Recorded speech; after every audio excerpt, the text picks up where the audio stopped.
who giveth us richly all things to enjoy. Our Lord Jesus is ever giving, and does not for a solitary instant withdraw his hand. As long as there is a vessel of grace, not yet full to the brim, the oil shall not be stayed. He is a sun ever shining, he is a manna always falling round the camp. He is a rock in the desert, ever sending out streams of life from his smitten side. The rain of his grace is always dropping, the river of his bounty is ever flowing, and the wellspring of his love is constantly overflowing. As the king can never die, so his grace can never fail. Daily we pluck his fruit, and daily his branches bend down to our hands with a fresh store of mercy. There are 7 feast days in his weeks, and as many as are the days, so many are the banquets in his years. Who has ever returned from his door unblessed? Who has ever risen from his table unsatisfied, or from his bosom unemparadised? His mercies are now every morning and fresh every evening. Who can know the number of his benefits, or recount the list of his bounties? Every sand which drops from the glass of time is but the tardy follower of a myriad of mercies. The wings of our hours are covered with the silver of his kindness, and with the yellow gold of his affection. The river of time bears from the mountains of eternity the golden sands of his favor. The countless stars are but as the standard bearers of a more innumerable host of blessings. Who can count the dust of the benefits which he bestows on Jacob, or tell the number of the 4th part of his mercies towards Israel?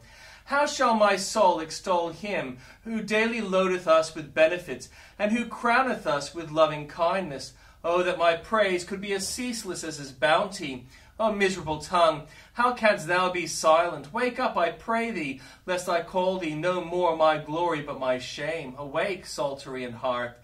I myself will awake right early. And he said, Thus saith the Lord, make this valley full of ditches, for thus saith the Lord, ye shall not see wind, neither shall ye see rain, yet that valley shall be filled with water, that ye may drink, both ye and your cattle and your beasts. The armies of the 3 kings were famishing for want of water. God was about to send it, and in these words the prophet announced the coming blessing. Here was a case of human helplessness. Not a drop of water could all the valiant men procure from the skies or find in the wells of earth. Thus often the people of the Lord are at their wits' end. They see the vanity of the creatures and learn experimentally where their help is to be found. Still, the people were to make a believing preparation for the divine blessing. They were to dig the trenches in which the precious liquid would be held. The church must, by her varied agencies, efforts, and prayers, make herself ready to be blessed. She must make the pools, and the Lord will fill them. This must be done in faith, in the full assurance that the blessing is about to descend. By and by there was a singular bestowal of the needed boon. Not as in Elijah's case did the shower pour from the clouds, but in a silent and mysterious manner the pools were filled. The Lord has his own sovereign modes of action. He is not tied to manner and time as we are, but doeth as he pleases among the sons of men. It is ours, thankfully, to receive from him and not to dictate to him. We must also notice the remarkable abundance of the supply. There was enough for the need of all, and so it is in the gospel blessing. All the wants of the congregation of the entire church shall be met by the divine power in answer to prayer, and above all this, victory shall be speedily given to the armies of the Lord.